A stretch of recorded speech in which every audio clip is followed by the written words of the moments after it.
நீங்கள் சாக்டோஜியோ அந்த தொழிலாளர்கள் அந்த அதில் இருக்கிற எல்லாருக்கும் என்னுடைய வணக்கங்களும் மதிப்பும் இருக்குது. அவங்களுடைய உரிமை நியாயமான போராட்டங்களுக்கு எப்பவும் நான் துணை நிற்பேன், அவங்க ஆதரவு இருக்குது. ஆனால் அவங்க மேலே எனக்கு பெரிய வருத்தமும் கோபமும் இருக்குது. இந்த பிரச்சனை எத்தனை நாளாக இருக்குது? ரொம்ப நாளாக இருக்கு. நீங்கள் எல்லாரும் சேர்ந்து இந்த ஆட்சியை நிறுவ வேலை செஞ்சீங்களா இல்லையா? செஞ்சீங்க. கடந்த ஆட்சியை நம்பி அதை நிறுவ வேலை செஞ்சீங்களா இல்லையா? கற்றவர்கள் நீங்கள், கற்றவர்கள் தான் மற்றவர்களுக்கு வழிகாட்டணும். நீங்கள் முன்மாதிரியாக இருந்து ஒரு நல்ல அரசை நல்ல அதிகாரத்தை நிறுவணும். ஒரு தடவை ஏமாறலாம், இவங்க கிட்ட எத்தனை தடவை ஏமாறுவீங்க? நான் கேட்கறதுக்கு நீங்கள் கேள்வி கேட்டீங்களா? நான் கேட்கறது எத்தனை தடவை ஏமாறுவீங்க? பூனை இருக்குல்ல, பூனை பாலை வெள்ளையை வச்சு நீங்கள் குடிக்கும், சூடாக காய்ச்சி வச்சுட்டீங்கன்னு வைங்களா, வாயை வச்சோன்னா சுட்டுச்சுன்னா வாழ்நாள் முழுமைக்கும் வெள்ளையை எதை பார்த்தாலும் வராது கிட்ட.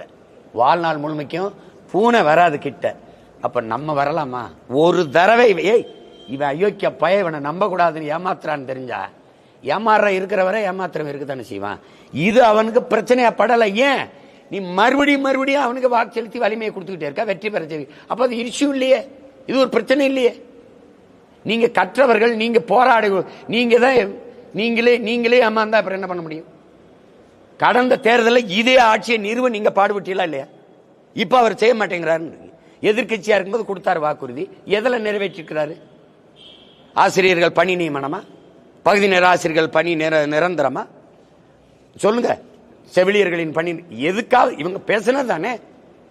கூட்டுறவு கடன் தள்ளுபடியா, நீட் தேர்வு ரத்தா, எது ஒன்றுல சரியா இருந்திருக்காங்க. நான் வந்தவன ஒரு சொட்டு மது தமிழ்நாட்டில் இருக்காதுன்னு 2016 தேர்தலில் சொன்னது இருக்குதா இல்லையா? அந்த 11 இதுல பேசினாங்க, எல்லாரும் பேசினாங்க. அம்மையார் ஜெய கனிமொழி, தம்பி உதயநிதி, ஐயா ஸ்டாலின், ஐயா கருணாநிதி அவர்கள் எல்லாரும் பேசினாங்க. இப்ப என்னாச்சு? என்னங்க வந்தா மூடுறேன், நீங்க இப்ப மூடல வாய மூடுறாங்க.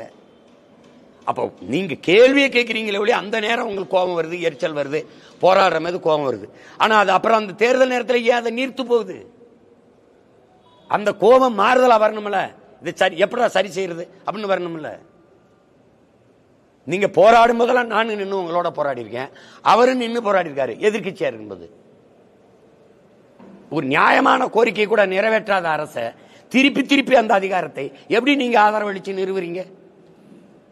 நீங்க கற்றவர்கள், உலக அரசியலை ஆய்வு செய்யறவர்கள், எல்லாம் தெரிந்தவர்களே செய்யும்போது அடித்தட்டு உழைக்கும் மக்கள் எப்படி என்ன பண்ணுவாங்க? அப்போ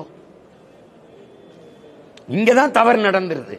அதனால என்ன செய்ய, நம்ம அனுதாபப்பட முடியுது, வருத்தப்பட முடியுது, அவங்களோட சேர்ந்து நம்மளும் போராட முடியுது, அவங்களுக்காக ஒரு அறிக்கை கொடுக்க முடியுது. வேற என்ன செய்ய முடியுது? என்ன செய்ய முடியும்னு சொல்லுங்க. அப்பா செத்துட்டாரு, நீங்கள் நானும் சேர்ந்து அழலாம், அவ்வளவுதான் செய்ய முடியும். வேற என்ன செய்ய முடியும்?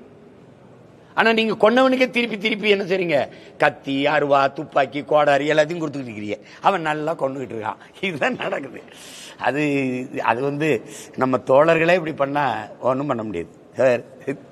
கொடுமைதான்.